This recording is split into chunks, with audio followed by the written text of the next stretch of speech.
നമുക്ക് അലീനയുടെയും മനുഷ്യങ്ങളുടെയും ഇന്നത്തെ നല്ലൊരു കഥ കേട്ടാലോ? അതിനും ഒരു കാര്യം പറഞ്ഞിട്ട് വീഡിയോ ഇഷ്ടപ്പെടുവാണെങ്കിൽ ഒന്ന് ഹൈപ്പ് ചെയ്യാൻ മറക്കരുത് കേട്ടോ. അങ്ങനെ ഇന്നത്തെ കഥയില് അലീന വിഷമിച്ചിരിക്കുന്ന സമയത്ത് അലീനയുടെ അടുത്തേക്ക് കൃഷ്ണമോള് വന്നിട്ട് ചോദിച്ചു, എന്താ അലീന ചേച്ചി മുഖത്തൊരു സങ്കടമാണല്ലോ എന്ന് പറഞ്ഞു. എന്ത് ചെയ്യാനാ മോളെ, ഓരോന്നൊക്കെ ഓർത്ത് കഴിയുമ്പോൾ ഓരോരോ സങ്കടങ്ങളാന്ന് പറഞ്ഞു. അല്ല ചേച്ചിക്ക് എന്താ ഇപ്പം സങ്കടം എന്ന് ചോദിച്ചു. എന്താന്നോ, സങ്കടങ്ങൾക്കൊരു അറുതി ഇല്ലെന്ന് പറഞ്ഞു. ഈ സങ്കടവും സന്തോഷമൊക്കെ രാവും പകലും പോലെയെന്ന് പറഞ്ഞു. പകല് സന്തോഷമാണെങ്കിൽ സങ്കടം രാത്രിയാന്ന് പറഞ്ഞു. ഇതൊക്കെ കേട്ട് കഴിഞ്ഞപ്പോൾ കൃഷ്ണമോള് പറഞ്ഞു, ചേച്ചി എന്തിനാ വിഷമിക്കണമെന്ന് ചോദിച്ചു.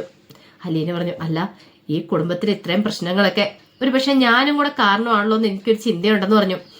അത് കേട്ടപ്പോൾ കൃഷ്ണമോള് പറഞ്ഞു, ചേച്ചി കാരണോ? അതെങ്ങനെ ചേച്ചി കാരണമാവുന്നേ? ഒരിക്കലും ചേച്ചി കാരണമല്ലെന്ന് പറഞ്ഞു. അപ്പോഴേക്കും അലീന പറഞ്ഞു, അല്ല നീയല്ലേ പറഞ്ഞത് മാഡം പുതിയ വീടെടുത്തു, അങ്ങോട്ട് താമസം മാറാൻ പോവാ, ഇനി ഇങ്ങോട്ടേക്ക് വരത്തില്ല, ഞാൻ ഇവിടെ ഉള്ളതാ കാരണം എന്ന്. അത് കേട്ടപ്പോൾ കൃഷ്ണമോള് ചോദിച്ചു, മാടെന്നോ? ചേച്ചി മാടെന്ന് അമ്മയെ ഇങ്ങനെ വിളിക്കുന്ന കേൾക്കുമ്പോൾ എനിക്കെന്തോ വല്ലാത്തൊരു ബുദ്ധിമുട്ട് തോന്നുന്നുണ്ട്. ചേച്ചിയുടെ അമ്മയല്ലേ, എന്നിട്ട് ചേച്ചി മാടെന്ന് എന്തിനാ പറയണമെന്ന് ചോദിച്ചു. അത് പിന്നെ ഇതുവരെയായിട്ടും എന്നെ തിരിച്ചറിഞ്ഞിട്ടില്ലോ എൻ്റെ പെറ്റമ്മ. ഇന്നല്ലെങ്കിൽ നാളെ തിരിച്ചറിയുന്നൊരു വിശ്വാസമൊക്കെ ഉണ്ടായിരുന്നു, പക്ഷെ ഇനി എനിക്കതില്ലാന്ന് പറഞ്ഞു. അപ്പോഴേക്കും കൃഷ്ണമോള് പറഞ്ഞു, അതിനാണോ ബുദ്ധിമുട്ട്? വേണമെങ്കിൽ അച്ഛനോട് പറഞ്ഞിട്ടുണ്ടെങ്കിൽ അച്ഛൻ ഏത് നിമിഷം വേണമെങ്കിലും പറയാൻ സന്നദ്ധനായിട്ടിരിക്കുക, അച്ഛൻ പറഞ്ഞോളൂ എന്ന് പറഞ്ഞു. അത് വേണ്ട, അങ്ങനെ പറഞ്ഞിട്ടുണ്ടെ ശരിയാകത്തില്ല എന്ന് പറഞ്ഞു. കൃഷ്ണമോള് പറഞ്ഞു, അതെനിക്കും അറിയാന്ന് പറഞ്ഞു. ഒരു പക്ഷേങ്കിൽ അമ്മ അടങ്ങിയിരിക്കില്ല. ഈ സത്യങ്ങൾ തുറന്നു പറഞ്ഞിട്ടുണ്ടെങ്കിൽ അച്ഛന് പിന്നെ അമ്മയെ അച്ഛൻ്റെ കൂടെ നിർത്താൻ പറ്റില്ല. അത് മാത്രമല്ല അമ്മ പിന്നെ ഇവിടെ നിൽക്കുമെന്ന് തോന്നില്ല. അമ്മയുടെ ഇപ്പോഴത്തെ വാശിയും വൈരാഗ്യം ഒക്കെ പോകും, അമ്മ തകർന്നു പോകും. അത് കേട്ട് കഴിഞ്ഞപ്പോൾ അലീന പറഞ്ഞു, അത് ശരിയാ മോളെ, അപ്പം നിനക്ക് കാര്യങ്ങളൊക്കെ അറിയാമല്ലേന്ന് ചോദിച്ചു. അതേ അലീന ചേച്ചി, ഞാനും കുറെ കാലമായിട്ട് കണ്ടും കേട്ടും ഇവിടെ നിൽക്കുന്നതല്ലേ. അലീന പറഞ്ഞു, നീ പറഞ്ഞ 100% സത്യമായിട്ടുള്ള കാര്യമാണ്. അമ്മയ്ക്ക് സഹിക്കാൻ പറ്റില്ല. ഇത്രയും കാലം അമ്മ വാശിയും വൈരാഗ്യം കാണിച്ചുകൊണ്ടിരുന്ന സ്വന്തം മോളോടാണെന്ന് അറിഞ്ഞു കഴിഞ്ഞിട്ടുണ്ടെങ്കിൽ അത് മാത്രമല്ല അച്ഛൻ്റെ മുന്നിൽ ഒന്നും അല്ലാതായി തീർന്നല്ലോ എന്നൊരു ചിന്ത, അതൊക്കെ അമ്മയുടെ മനസ്സിനെ വേട്ടയാടുന്ന കാര്യങ്ങളാണ്. അതുകൊണ്ട് അതൊന്നും തുറന്നു പറയാൻ പറ്റില്ല ഇപ്പൊ അമ്മയോട്. തൽക്കാലത്തേക്ക് അതൊക്കെ മൂടി വെക്കാൻ രക്ഷയുള്ളൂ. ഒരു കാര്യം ഞാൻ തീരുമാനിച്ചു, അമ്മ ഈ വീട്ടിൽ നിന്ന് പോവുകയാണെങ്കിൽ, വേറെ വാടക വീട് എടുക്കുവാണെങ്കിൽ പിന്നെ ഞാൻ ഈ വീട്ടിൽ നിൽക്കില്ല, ഞാനും വേറെ എങ്ങോട്ടേലും പോകുമെന്ന് പറഞ്ഞു. എങ്ങോട്ട്? അത് പിന്നെ എവിടെയെങ്കിലും വീട്ടിൽ ജോലിക്ക് നിൽക്കാൻ പോവാലോ, അതിന് പ്രശ്നമൊന്നും ഇല്ലല്ലോ എന്ന് പറഞ്ഞു. കൃഷ്ണമോൾക്ക് സങ്കടമായി. അപ്പോഴേക്കും അലീന പറഞ്ഞു, മാഡം എപ്പോഴും പറയാറുണ്ട്, ഞാൻ ഈ വീട്ടിലേക്ക് വന്നു കയറിയതിന് ശേഷമാണ് ഈ വീട് ഇങ്ങനെ ആയത്, ഈ വീട്ടിൽ പ്രശ്നങ്ങളൊക്കെ ഉടലെടുത്തേന്ന്. കൃഷ്ണമോള് പറഞ്ഞു, അത് ശരിയാ, ചേച്ചി വന്ന് കയറിയതിന് ശേഷം മാത്രമാണ്. പക്ഷെ ചില കാര്യങ്ങൾ നമുക്ക് അംഗീകരിക്കാതിരിക്കാൻ പറ്റില്ലെന്ന് പറഞ്ഞു. എന്താ? ഇങ്ങനെ ഈ പ്രശ്നങ്ങളൊക്കെ ഉണ്ടായിട്ടുണ്ടെങ്കിൽ അതിനെല്ലാം കാരണം അമ്മയാന്ന് പറഞ്ഞു. മാഡോ? അതെ, ഒന്ന് ആലോചിച്ച് നോക്കിയേ, ചേച്ചി വന്ന് കയറിയ സമയത്ത് ചേച്ചിയെ ഒരു ജോലിക്കാരിയായിട്ടെങ്കിലും കാണുമായിരുന്നെങ്കിൽ പ്രശ്നമില്ലായിരുന്നു. അതിന് പകരം ശത്രുവായിട്ടല്ലേ കണ്ടത്, അതുകൊണ്ടല്ലേ പ്രശ്നം ഉണ്ടായത്. അച്ഛൻ ഇതിന്റെ പിന്നാലെ പോയതും സത്യങ്ങളൊക്കെ കണ്ടെത്തുകയും ചെയ്തേ. അമ്മയുടെ മോളാണ് ചേച്ചി എന്നുള്ള സത്യങ്ങളൊക്കെ അച്ഛൻ തിരിച്ചറിഞ്ഞേ. അങ്ങനെ അമ്മ ചെയ്യാതിരിക്കുമായിരുന്നെങ്കിൽ, ചേച്ചിയോട് വാശിയും വൈരാഗ്യം കാണിക്കാതിരിക്കുമായിരുന്നെങ്കിൽ ഇങ്ങനൊന്നും സംഭവിക്കില്ലായിരുന്നു. പിന്നെ ഒരു കാര്യമുണ്ട് ചേച്ചി, എല്ലാം നല്ലതിനെന്ന് പറയുന്ന ഉണക്ക് ഈ കാര്യം അച്ഛൻ അറിയണ്ടേ. കാരണം ഇത്രയും കാലം അമ്മയും അമ്മയുടെ വീട്ടുകാരും ചേർന്ന് അച്ഛനെ ചതിക്കുമായിരുന്നുള്ള സത്യങ്ങൾ അച്ഛൻ അറിയണ്ടേ. ഒരുപക്ഷെ അതിനു വേണ്ടിയിട്ടായിരിക്കും ദൈവം അലീന ചേച്ചി ഇങ്ങോട്ടേക്ക് കൂട്ടിക്കൊണ്ട് വന്നേന്ന് പറഞ്ഞു. അലീന പറഞ്ഞു, അതൊക്കെ ശരി തന്നെയാ മോളെ, പക്ഷേ എങ്കിൽ മാഡം ഇവിടെ നിൽക്കുമെന്ന് എനിക്ക് തോന്നില്ല. മാഡത്തിന് ഇനി ഇങ്ങോട്ടേക്ക് വരാനും സാധിക്കില്ല. ഞാൻ ഇവിടുന്ന് പോയാൽ മാത്രമേ ഇങ്ങോട്ട് വരത്തുള്ളൂ. അതുകൊണ്ടാണ് ഞാൻ പറഞ്ഞേ, ഞാൻ ഇനി ഇവിടെ നിൽക്കില്ല. മാഡം ഈ വീട് വിട്ട് പോകാൻ തീരുമാനിച്ചിട്ടുണ്ടെങ്കിൽ ഞാൻ എങ്ങോട്ടേക്കെങ്കിലും പോകുന്നു പറഞ്ഞേ. അതും പറഞ്ഞിട്ട് അലീന അങ്ങോട്ട് എഴുന്നേറ്റ് പോയി. കൃഷ്ണമോൾക്ക് ഭയങ്കര സങ്കടമായി. അപ്പോഴേക്കും കൃഷ്ണമോള് അലീനയുടെ പിന്നാലെ എന്നിട്ട് ചോദിച്ചു, ചേച്ചി അപ്പം ഞങ്ങളൊക്കെ ഉപേക്ഷിച്ച് ചേച്ചി പോകുന്നാണോ പറയണേ? അല്ലാതെ പിന്നെ എനിക്ക് എന്ത് ചെയ്യാൻ പറ്റും മോളെ? സ്വന്തം പെറ്റമ്മയ്ക്ക് പോലും വേണ്ടാത്ത ഒരു ജീവിതം എൻ്റേത്. അപ്പം പിന്നെ ഞാൻ ഇവിടെ നിൽക്കുന്നതുകൊണ്ട് എന്താ പ്രയോജനം ഇരിക്കണേന്ന് ചോദിച്ചു. അതിന് ഉത്തരവില്ലായിരുന്നു കൃഷ്ണമോൾക്ക്. ഇതേ സമയത്ത് മണിശങ്കർ മുത്തശ്ശിയുടെ അടുത്തേക്ക് എല്ലുവാണ്. മുത്തശ്ശിയുടെ അടുത്ത് എന്ന് കഴിഞ്ഞ് മുത്തശ്ശി ചോദിച്ചു, നീ വന്നോ? നിന്നെ കണ്ടിട്ട് കാലം മറന്നു പോയല്ലോടാന്ന് പറഞ്ഞു. എന്താ മുത്തശ്ശി?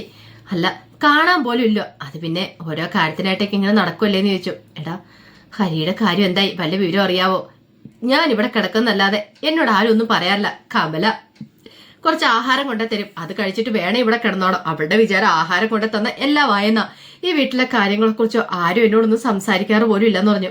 അത് കേട്ടുകഴിഞ്ഞപ്പം മനു പറഞ്ഞു, അത് പിന്നെ മുത്തശ്ശി, ഹരിയുടെ കാര്യത്തിൽ ഇപ്പോഴും തീരുമാനമായിട്ടില്ല. അല്ല ശിവശങ്കരൻ വന്നിട്ട് കുറെ ദിവസമായില്ലേ, അവനും ഇതിനു വേണ്ടി ഓടിപ്പാഞ്ഞ് നടന്നിട്ട് എന്തായി?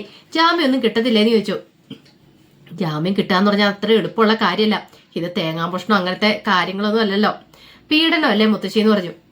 ശരിയൊക്കെ തന്നെയാണ് മോനെ, പക്ഷെ നമ്മുടെ മോനല്ലേ അവൻ എന്തെങ്കിലും ഒരു ആപത്ത് വെച്ച് നമുക്ക് സഹിക്കാൻ പറ്റുന്ന കാര്യമാണോ? അതെ മുത്തശ്ശി, അതൊക്കെ ശരി തന്നെയാ, പക്ഷേ എങ്കില് അത്ര പെട്ടെന്നൊന്നും ജാമ്യം കിട്ടത്തില്ലെന്ന് പറഞ്ഞു. ശരിക്കും പറഞ്ഞാൽ അവൻ ചെയ്ത തെറ്റിന് അവന്റെ ചെവിക്കരണം തീർത്തൊന്ന് പൊട്ടിക്കണ്ടതാ. പക്ഷെ ഇപ്പൊ അവനെ ജയിലിൽ കിടന്ന് കുറെ അനുഭവിച്ച് കാണത്തില്ലെന്ന് ചോദിച്ചു. മനു പറഞ്ഞു, അതൊന്നും നമ്മൾ പറഞ്ഞിട്ട് കാര്യമില്ല, കോടതിക്ക് ബോധ്യപ്പെടണം അവൻ തെറ്റ് ചെയ്തിട്ടുണ്ടോ ഇല്ലയോ എന്നൊക്കെ. അതിനനുസരിച്ചായിരിക്കും ജാമ്യവും കാര്യങ്ങളൊക്കെ കിട്ടുന്നത്. അപ്പോഴേക്ക് ശിവശങ്കരന്റെ വിളി വന്നു. എടാ മനു, നീ ഇത് എവിടെയാന്ന് പറഞ്ഞോണ്ട്. ദേ അച്ഛൻ വിളിക്കുന്നുണ്ട്, ഞാനും കൂടി ചെല്ലട്ടെ. എടാ മോനെ, നീ പോയിട്ട് വന്നിട്ട് എന്നെ വിളിക്കുമോന്ന് ചോദിച്ചു. അതെ വിളിക്കാം മുത്തശ്ശി, ഇന്ന് ഐഡന്റിഫിക്കേഷൻ പറയടാ, അതിനുശേഷം ഞാൻ വിളിക്കാന്നൊക്കെ പറഞ്ഞു. അയ്യോ അപ്പം കൊച്ചിന്ന് അവനെ തിരിച്ചറിയുമോന്ന് ചോദിച്ചു. തിരിച്ചറിയുമെന്ന് പറഞ്ഞു. ദൈവമേ, തിരിച്ചറിയാതിരുന്നാ മതിയായിരുന്നൊക്കെ മുത്തശ്ശി ഇങ്ങനെ പ്രാർത്ഥിക്കുക. അതിനൊരു വഴിയില്ലാന്ന് പറഞ്ഞു. അങ്ങനെ മനുഷ്യങ്കർ ഹാളിലേക്ക് എഴുപത്തിന് ശിവശങ്കരൻ ചോദിച്ചു, നീ ഇത് എവിടെയായിരുന്നു? ഇപ്പൊ സമയം എത്രയാന്ന് നോക്കിയേ. അച്ഛാ 10 മണിക്കല്ലേ ഐഡന്റിഫിക്കേഷൻ പരേഡ്, അതിന് ഇപ്പോഴേ പോകേണ്ട കാര്യമുണ്ട്, 8 മണി ആയതല്ലേ ഉള്ളൂ. എടാ നേരത്തെ ആ വക്കീലിനെ ഒന്ന് ഇന്ന് കാണണം, കൊടുക്കാനുള്ള അയാൾക്ക് കൊടുക്കണം, അല്ലെങ്കിൽ അയാള് ഒക്കെ വെറുതെ മാറി നിൽക്കുള്ളൂ. ഇത് സാധാരണ കാര്യമല്ലോ, പീഡനക്കാരുമല്ലേ, അതുകൊണ്ട് അയാൾ അത് വേണ്ടതുപോലും ചെയ്യില്ല എന്ന് പറഞ്ഞു. ശരി ശരി എടാ, ഇന്ന് എനിക്കൊരു പ്രതീക്ഷയൊക്കെ ഉണ്ടെന്ന് പറഞ്ഞു. ഐഡന്റിഫിക്കേഷൻ പരേഡ് കഴിഞ്ഞ് കഴിയുമ്പോഴത്തേനും അവള് തിരിച്ചറിയില്ലായിരിക്കും എന്ന് പറഞ്ഞു. എന്റെ അച്ഛനോട് ആരാ ഇത് പറഞ്ഞെന്ന് ചോദിച്ചു. അല്ല എനിക്ക് അങ്ങനെ തോന്നുന്നുണ്ട്, അവള് തിരിച്ചറിയാതിരിക്കുവാണെങ്കിൽ നമ്മുടെ ഹരിക്ക് ജാമ്യം കിട്ടുമല്ലേന്ന് ചോദിച്ചു. അച്ഛാ ബാക്കി 3 പ്രതികളെ അവള് തിരിച്ചറിഞ്ഞില്ലെങ്കിലും ഇവനെ തിരിച്ചറിയാതിരിക്കുവോ? പ്രേമം നടിച്ച് കുറെ കാലം കൂടത്തിൽ കൊണ്ടുനടന്നല്ലേ, അപ്പൊ പിന്നെ അവന് ഉറപ്പായിട്ടും അവളെ തിരിച്ചറിയുക തന്നെ എന്ന് പറഞ്ഞു. എടാ പോകുന്ന സമയത്ത് നീ മനസ്സും പഠിപ്പിക്കുന്ന കാര്യങ്ങളൊന്നും പറയല്ലേടാ. അച്ഛാ ഉള്ള കാര്യം ഞാൻ പറഞ്ഞേ, നടക്കാൻ പോകുന്ന കാര്യത്തെക്കുറിച്ചാണ് ഞാൻ പറഞ്ഞേ, അതൊക്കെ ആയിരിക്കും സംഭവിക്കാൻ പോകുന്നേ. ഉറപ്പായിട്ട് ഹരിയെ തിരിച്ചറിയൂന്ന് പറഞ്ഞു. എടാ തിരിച്ചറിഞ്ഞിട്ടുണ്ടെങ്കിൽ ജാമ്യത്തിന്റെ കാര്യം കഷ്ടമാ, ജാമ്യം കിട്ടത്തില്ലായിരിക്കും അല്ലേ? അതെ നമുക്ക് നോക്കാം, അച്ഛനിങ്ങനെ വിഷമിക്കില്ലേന്ന് പറഞ്ഞു. അല്ല ഈ കമല ഇത് എവിടെ പോയത്, അവളെ കണ്ടില്ലോ എന്ന് പറഞ്ഞു. എടി കമലെന്ന് പറഞ്ഞ് വിളിക്കുവാണ്. അപ്പോഴാണ് കമല ക്ഷേത്രത്തിൽ പോയിട്ട് അങ്ങോട്ട് കയറി വരുന്നുണ്ട്. എന്താ ശിവേട്ടാ നീ ഇത് എവിടെ പോയതായിരുന്നു? ഞാൻ ക്ഷേത്രത്തിൽ പോയതാ, ഹരിയുടെ പേരിൽ കുറച്ച് പൂജകളും വഴിപാടുകളും ഒക്കെ നടത്താനായിട്ട്.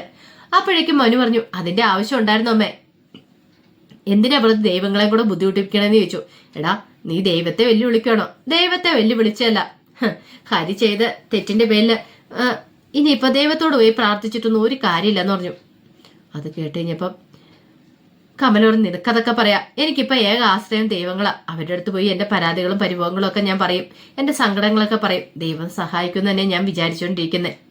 എന്റെ അമ്മേ ഇനിയിപ്പൊ അതിനെക്കുറിച്ചൊന്നും പറഞ്ഞിട്ട് കാര്യമില്ല, ഇന്ന് ഐഡന്റിഫിക്കേഷൻ പരേഡാ, അപ്പോഴറിയാന്ന് പറഞ്ഞു ജാമ്യം കിട്ടുമല്ലോ എന്നൊക്കെ.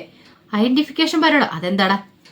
ജയിലിലെ 4 പ്രതികളെ ഒരുമിച്ച് നിർത്തും, പിന്നെ അതുപോലെ സാമ്യമുള്ള 3-4 പേരെയും കൂടെ നിർത്തും. അതിനകത്തുനിന്ന് തന്നെ പീഡിപ്പിച്ചവരെ ആ പെൺകുട്ടി തിരിച്ചറിയണം, അത് തന്നെയാ. ദൈവമേ, അങ്ങനെ ഒരു കാരണവശാലും അവൾക്ക് തിരിച്ചറിയാൻ പറ്റാതിരുന്നാ മതിയായിരുന്നു. അതൊക്കെ വല്ലാതെ നടക്കുന്ന കാര്യമാണമേ, തിരിച്ചറിയുക തന്നെ ചെയ്യൂന്ന് പറഞ്ഞു. എടാ അങ്ങനെയാണെങ്കിൽ രോഹിത്തിനെയും തിരിച്ചറിയുമായിരിക്കും അല്ലേന്ന് ചോദിച്ചു. എന്താമേ? അപ്പോഴേക്കും കമല വന്നിട്ട് പറഞ്ഞു, അല്ല രോഹിത്തിനെയും തിരിച്ചറിഞ്ഞാൽ മതിയായിരുന്നു, ഹരിയെ തിരിച്ചറിയെങ്കിൽ രോഹിത്തിനെയും തിരിച്ചറിയുമല്ലോ, അപ്പം അവനും ശിക്ഷ കിട്ടുമായിരിക്കും, അവനും ജയിലിലേക്ക് പോകുമായിരിക്കും അല്ലേന്ന് ചോദിച്ചു. അത് കേട്ടപ്പം ശിവശങ്കരൻ ചോദിച്ചു, കമലെ ഇവിടെ നെല്ലിക്ക് ഇരിപ്പുണ്ടോന്ന് ചോദിച്ചു. ഉണ്ട്, എങ്കിലൊരു കാര്യം ചെയ്യാം, അത് കുറച്ച് അരച്ച് നിന്റെ തലയിലൊക്കെ തേച്ച് വെക്ക്, അല്ലെങ്കിൽ കുറച്ച് നെല്ലിക്ക തലോളം കൂടെ വെക്ക്, ഇത്തിരി ബുദ്ധി ഉദിക്കട്ടെ എന്ന് പറഞ്ഞു. അവളുടെ കാര്യം പറഞ്ഞിട്ടൊന്നും ഒരു കാര്യമില്ലാന്ന് പറഞ്ഞു. വാടാ മനു ഇനി പോകാം, ഇവളോട് സംസാരിച്ചിരുന്നിട്ടുണ്ടെങ്കിൽ മനുഷ്യന് ഭ്രാന്ത് പിടിക്കത്തുള്ളെന്ന് പറഞ്ഞുകൊണ്ട് അവൻ അങ്ങോട്ടേക്ക് ഇറങ്ങി പോവാണ്. ഇതേ സമയത്ത് കൃഷ്ണമോളുടെ മുടിയൊക്കെ ചീവി കൊടുക്കണം അലീന. എന്നിട്ട് അലീന പറഞ്ഞു, അതെ ഇന്ന് ഐഡന്റിഫിക്കേഷൻ പരേഡാന്ന് പറഞ്ഞു. അതെന്താ ചേച്ചി ഐഡന്റിഫിക്കേഷൻ പരേഡ്, അത് എവിടെ വെച്ചാൽ നടത്തുന്നതെന്നൊക്കെ ചോദിച്ചു. അതെ കോടതിയിലേക്ക് പ്രതികളെ കൊണ്ടുവരും, അവിടെ വെച്ച് ശരണ്യയോട് അവരെ തിരിച്ചറിയാൻ പറ്റുന്നുണ്ടോ എന്നൊക്കെ ചോദിക്കും. കാരണം പീഡിപ്പിച്ച ആരൊക്കെയാന്നേ അവരെ തിരിച്ചറിയാനായിട്ട് ആവശ്യപ്പെടും. അങ്ങനെ വേറെ 3-4 പേരെയും കൂടെ നിർത്തുന്നുണ്ടായിരിക്കും, അതിനകത്തുനിന്ന് ഇവരെ തിരിച്ചറിയണമെന്ന് പറഞ്ഞു. ഓ അപ്പൊ അങ്ങനെയാണല്ലേ. അല്ല ചേച്ചി പോകുന്നുണ്ടോ? ആ അച്ഛനോട് ഞാനും വരുന്നുണ്ടെന്ന് പറഞ്ഞായിരുന്നു, പോകുന്നുണ്ടെന്ന് പറഞ്ഞു. അല്ല അപ്പൊ രോഹിത്തേണ്ട തിരിച്ചറിയോന്ന് ചോദിച്ചു ശരണ്യ.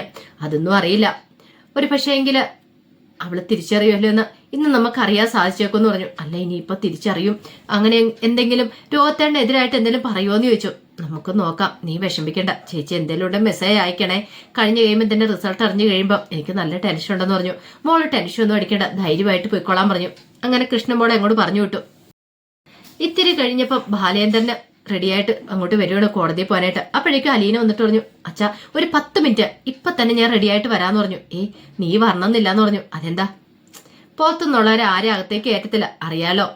ഇത് ശരിക്കും അതിനകത്ത് അവര് മാത്രം നിന്ന് നടത്തുന്ന ഒരിതാണ്, അല്ലാതെ പുറത്തുനിന്നുള്ള ആരെ അകത്തേക്ക് കയറ്റത്തില്ല എന്ന് പറഞ്ഞു.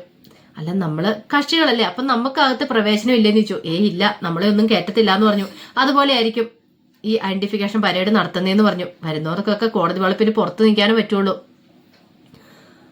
ഇത് കേട്ടപ്പോ അലീന പറഞ്ഞു, എനിക്ക് ശരണീനെ ഒന്ന് കാണണമെന്നുണ്ടെന്ന് പറഞ്ഞു. അതെങ്ങനെ കാണാൻ സാധിക്കുമെന്ന് ചോദിച്ചു. അല്ല, പുറത്ത് എവിടെയെങ്കിലും വെച്ച് മതി, ഒരു 2 സെക്കൻഡ് മതി.